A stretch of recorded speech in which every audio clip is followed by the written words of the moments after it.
Gracias. Agradezco muchísimo la acogida de la Casa Museo Ricardo Palma, la convocatoria de la Academia Peruana de la Lengua para conversar con Pedro y Iván sobre algo que a mí siempre me cuesta mucho, que es hablar de la obra propia. Yo de verdad no me siento muy cómodo de hablar de las obras mías. Debe ser un poco la formación profesional, negando la vida en el periodismo, y generalmente no soy yo el que tiene la palabra, sino la persona que está frente mío. Entonces, no me siento tan cómodo de hablar en público. Hablando de este tema, entonces he traído algunas ideas por escrito para compartir con ustedes. Quería comenzar diciendo que a veces para pensar dar un testimonio de autor, uno tiene que dar básicamente también un testimonio de lector. Y lamentablemente yo siento que cuando uno habla de influencias hay mucha majadería y impostura que comete uno mismo, porque siempre nos gusta decir las cosas que hemos leído, aunque muchas veces aquellas cosas que hemos leído no tengan nada que ver con lo que producimos. Quiero contarles una historia. Una productora de televisión me llama porque quería que hablara en su canal sobre Alicia en el País de las Maravillas, una novela por la cual siento un enorme cariño y creo que es la novela que más me ha influenciado, por decir así, verdades categóricas. Preparaba un nuevo programa sobre literatura en una señal por cable, y mientras me comparte su entusiasmo yo pienso que me deberé someter a lo usual, una entrevista rápida que intentará, de ser posible, despertar la curiosidad del televidente por las lecturas. Sin embargo, ella me propone algo distinto: participar de un programa en el que compartiría las claves de una novela que llevo años intentando copiar. Me cuenta que vamos a hablar de Lewis Carroll y sobre detalles de su biografía como escritor, como diácono anglicano, matemático e inquietante fotógrafo de niñas. Por supuesto, hablaremos de su novela, plagada de pistas sobre la rigurosa educación victoriana y la política británica de su época, pero sobre todo me pide que analice cómo la Alicia de Carroll nos habla sobre los vasos comunicantes entre lo real y lo fantástico. Yo cuelgo el teléfono y me quedo pensando en las causas de mi obsesión por esa novela. Y no tengo respuestas, porque nadie me la leyó de niño, y tampoco he visto hasta hoy la versión animada de Disney. Ni siquiera me gustan los gatos, y los conejos me parecen especialmente sucios. Intento recordar el origen de esa influencia, pero la respuesta se escabulle inalcanzable como una moneda en las mullidas costuras de un sillón. Días después, mi madre viene a visitarnos a la casa. Había estado poniendo en orden el contenido de los roperos y se preguntaba si me gustaría conservar la pieza de vajilla donde me hacía tomar la sopa, su asquerosa sopa de espinaca, en mi olvidada primera infancia. Me dice que quizás mi hija Montserrat podría hacer uso de ella. Y al ver el juego, siento que volver al pasado es como caer en la madriguera del conejo. Se trataba de un pequeño tazón y su platito de loza inglesa, en cuyos bordes y fondos lucen con intenso color sangre las ilustraciones originales del libro de Alicia, a cargo de John Tenniel. Al centro, Alicia aparece absorbida en el sillón frente a la mesa en la que se alinean las tazas de té. Resignada al absurdo, ella dirige su mirada hacia el resto de los comensales: una liebre que usa pajarita, el sombrerero loco que, presidiendo la ceremonia, parece a punto de soltar una sentencia delirante, y casi desapercibido, el hurón que agacha la cabeza y cierra los ojos. En la ilustración era la ilustración que día tras día iba apareciendo conforme yo aceptaba las últimas cucharadas del verde menjunje de mi madre. quiero decir con esta historia? Que muchas veces las influencias no parten de un original. En mi caso, el amor que le tengo a la novela de Alicia en el País de las Maravillas nació antes de leerla. Simplemente se nutrió de las sopas que mi madre cubría, de la sopa que iba cubriendo los dibujos. Es decir, creo que la obsesión por terminar esa sopa de marras y encontrarme con las imágenes era lo que me iba generando ese placer, esa intención de que pasara lo malo para encontrarme con el goce de la imagen. Una sopa en la que pueden aparecer lecturas, imágenes, personajes de distintas procedencias, por supuesto, que no necesariamente literarias. Creo que eso es la influencia. Mi generación bebe, además de la novela gráfica y el cómic, de la academia, de la comedia de situaciones norteamericana, del cine, por supuesto, y cómo no, de los subgéneros, el teatro y los dibujos animados. Se puede afirmar que en el tiempo que vivimos, los escritores peruanos somos felices recicladores de material estético de múltiples orígenes.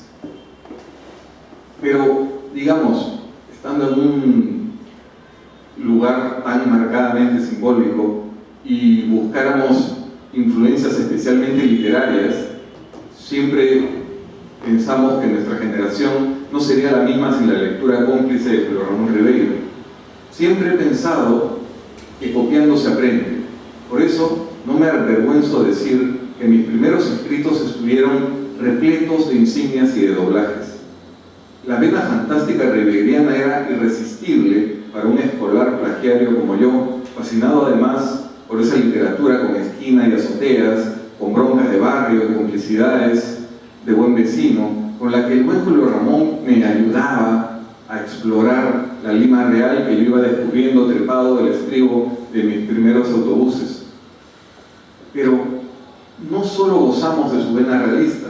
En los años 50, un grupo de jóvenes enfrentados a una realidad convulsa que reclamaban una mirada de interpretación dieron un giro a la narrativa peruana.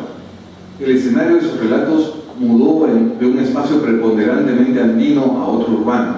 Para ello se valieron de recursos técnicos narrativos de vanguardia que a partir de los años 20 se practicaron en Europa y Estados Unidos, pero que recién entonces en el Perú se pudieron aprovechar con una mayor conciencia. El esfuerzo fue grandioso y los resultados notables, lo sabemos, sentando las bases de lo que podríamos llamar la narrativa moderna. Estamos pensando en autores como Carlos Eduardo Zabaleta, Julio Ramón Ribeiro, Enrique Congra, Vargas Vicuña, Luis Loaiza y Mario Vargas Llosa. La generación del 50, así como bloque con ese rótulo solemne, fue una revelación gracias a mi libro de lengua y literatura de primer año de secundaria. Allí pude descubrir por primera vez los merengues y los gallonazos sin plumas de Ribeiro, El niño de junto al cielo de Congra, en Sor Juana la Campa te vengará de Zabaleta. Para un niño de pocas clases atrás había leído, sobrecogido los cuentos andinos de López Albújar, luego conmovido por el vuelo de los cóndores de Valdelomar, esos nuevos cuentos representaban un salto cualitativo. Estaban escritos con la intención de restregar en el rostro del lector una comprometida ilusión de realidad de un país en transformación. Pero yo entro a la literatura en un momento en que en los años 90 habían, a diferencia de ahora que siento que hay una diversidad enorme, habían dos caminos muy marcados. Había por un lado el realismo sucio y por otro una producción que investigaba muchísimo en el minimalismo y la metaficción.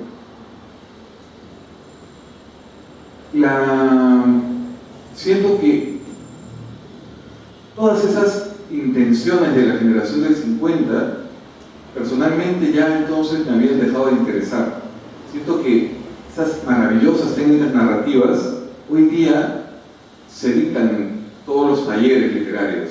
No es un descubrimiento, o en todo caso es un descubrimiento para los jóvenes, pero después se da cuenta de que ahí no está hoy día el terreno de la experimentación. contemplación. Veíamos desde el monólogo interior hasta la narración coral o el uso de diversas personas gramaticales, los saltos temporales o espaciales. Más allá de esos aportes técnicos que durante años se consideró como el gran laboratorio de renovación literaria, lo que sucede hoy, y siento que es lo que he aprendido de muchos compañeros de generación, es un fundamental cambio de mirada. Ya no tanto el tema, sino la mirada. Hoy, creo yo, estamos más cerca de la mirada de Alicia en el País de las Maravillas, ¿no? Es decir, aquella que percibe al mundo con una resignada contemplación del absurdo. Pienso, por ejemplo, en los cuentos de Ribeiro. Tras tanto leerlos, nos hemos quedado con aquellas historias cuyo interés ya no tiene que ver tanto con el realismo, sino con los retratos psicológicos. Pero más allá de esos cuentos clásicos y de estructura cartesiana, para mí Ribeiro es muy importante porque nos enseña una actitud, una manera de ser ribeiriana, una visión escéptica del mundo, teñida de una leve melancolía y de una ironía agudísima, una visión que se empeñó en encarnar no a través de libros totalizantes, sino de obras que desde estilos y géneros diferentes fueron configurando un todo orgánico, como un gran rompecabezas. ¿Cuál es, pienso, la mirada, ahora hablando del testimonio personal, la mirada que me define?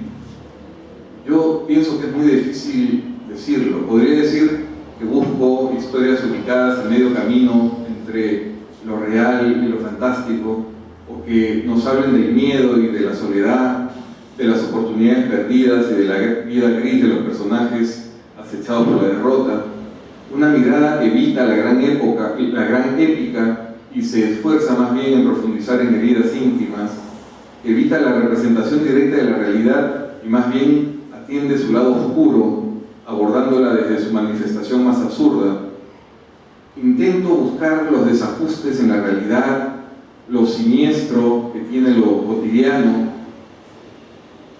pero si de un tiempo a esta parte yo tengo una serie de novelas que tienen que ver con el dolor, con la identidad, con búsquedas personales.